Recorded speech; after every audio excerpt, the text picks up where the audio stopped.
Welcome back into another week of the League Weekly Series. All eyes were on the West Coast this weekend for the final Super Nationals event of the season.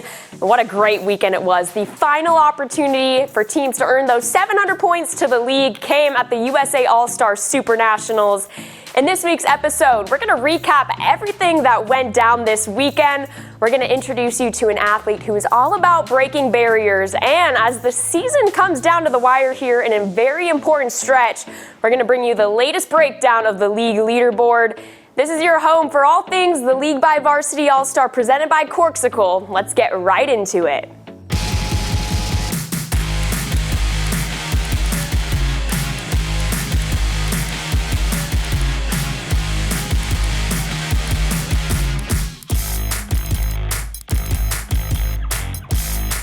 To start off today's show, we want to introduce you to a very inspiring athlete from Cheer Extreme and her inspiring journey of becoming a cheerleader.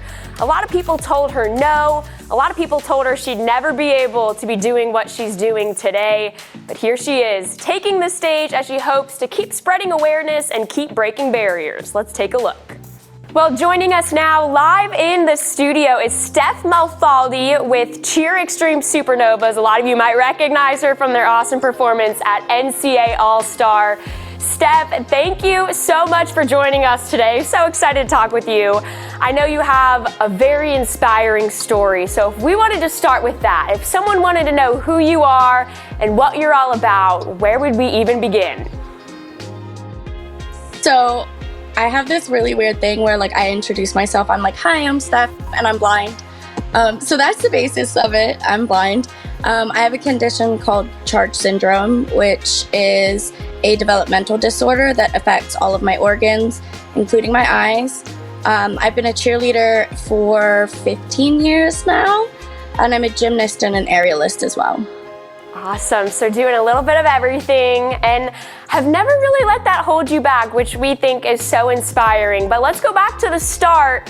15 years now. How did you first get involved with cheer and tumbling in the first place? So I actually started off on my high school JV team when I was a freshman. I did my winter season there, and I loved cheer so much that I decided to take it to a competitive program back when Cheer Extreme DMV was a different program. I cheered for them since basically when they first started, and I was very nervous at first, but I had a coach who was like, no excuses, you can do everything everyone else can do, and he made sure I knew how to fly, I knew how to stunt, I knew how to tumble. I learned everything everyone else did, and he never let me use it as an excuse.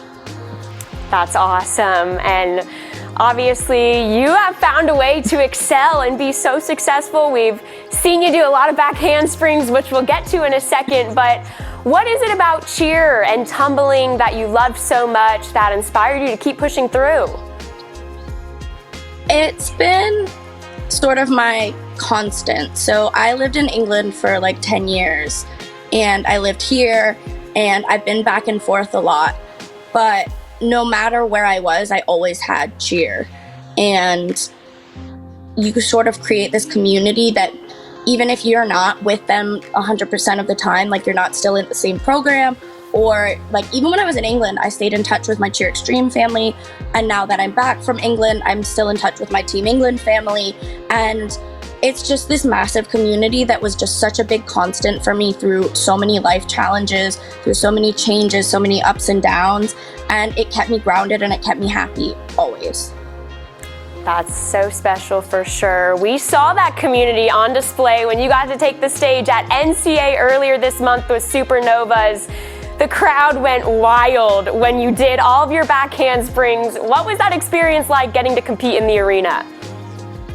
It was crazy. So I've competed at Worlds before, but I will say NCAA was even crazier than Worlds. I did ICU Worlds a couple years, and the crowds there were incredible, and I thought that was the biggest experience I'd have in terms of crowds. But NCAA was a whole different ballgame. I wasn't expecting it to be this massive thing that it was, but hearing the way the crowd reacted to my tumbling, I was like, I want to do more. So day 2, I actually changed my pass because of how the crowd reacted on day one. And I was so nervous about it because it's a pass that I haven't competed in years. And I did it, and as I was doing it, the crowd was getting louder and louder, and it was so surreal. Awesome job there, Steph. Keep up the inspiring and awesome work out there. Well, teams also made their way out to the West Coast, to the palm trees and the California sunshine for the USA All-Star Super Nationals. So many competitive divisions with some awesome cheerleading on display this weekend. Teams, of course, earned those 700 points, making those jumps on the leaderboard, some even solidifying their spots.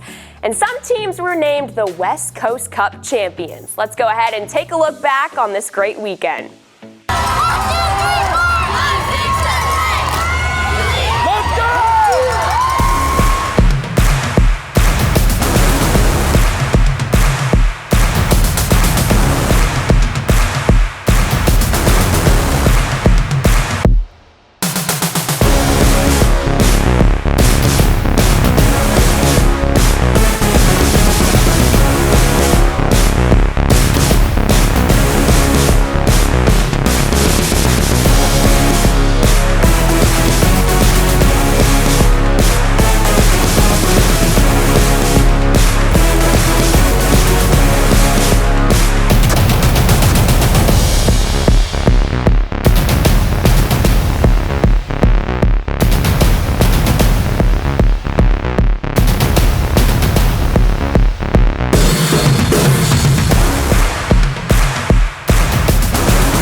Well, it's such a big weekend with the USA All-Star Super Nationals for those 700 points, and a few others like ACDA Reach the Beach Grand Nationals, the Cheer Power Grand Nationals, a few other 600-point events there.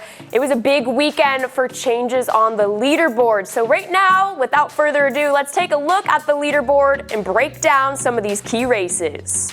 Last week, we called your attention to D2 Senior in the Northeast, specifically Hagerstown Heat All-Stars Green Envy in first place. We also called out York Elite Senior Legacy, who was in 13th place last week. Well, Senior Legacy picked up 574 points from ACDA Reach the Beach Grand Nationals, which was enough to move them up to first place with 3,498 points, thanks to that sixth event for them. Green Envy is now in second place with 3,475 points. Now jumping over to the West Coast after a big 700-point weekend, let's look at D2 Senior in the West. Desert Elite Mavericks Rogue moves up one spot to be in first place with 3,447 points. They were able to drop a lower score from the season after winning 700 points from USA All-Star Super Nationals. Now taking things over to the co-ed side, looking at D2 Co-ed Midwest. TAI Eruption is up 2 spots to first place with 3,800 points. They are 325 points above the next team, making them pretty much untouchable the rest of the way. A great year for Eruption, undefeated with big wins at Cheersport and NCAA All-Star Nationals. They recently won Cheer Power Grand Nationals, giving them 600 more points. And finally, let's take a look at D2 Junior in the Midwest region. HCA Gems Midnight moved from third to first place with 3,373 points. They also earned 600 points from Cheer Power Grand Nationals. WIDC Black Ice is now in third place with only 5 events in an undefeated season going for them. Their undefeated season with 5 events has allowed them to rack up 3,200 points, to have more points than some other teams who have been to 6 events. You can always follow along with the latest races by going to tv.varsity.com and clicking on the standings tab.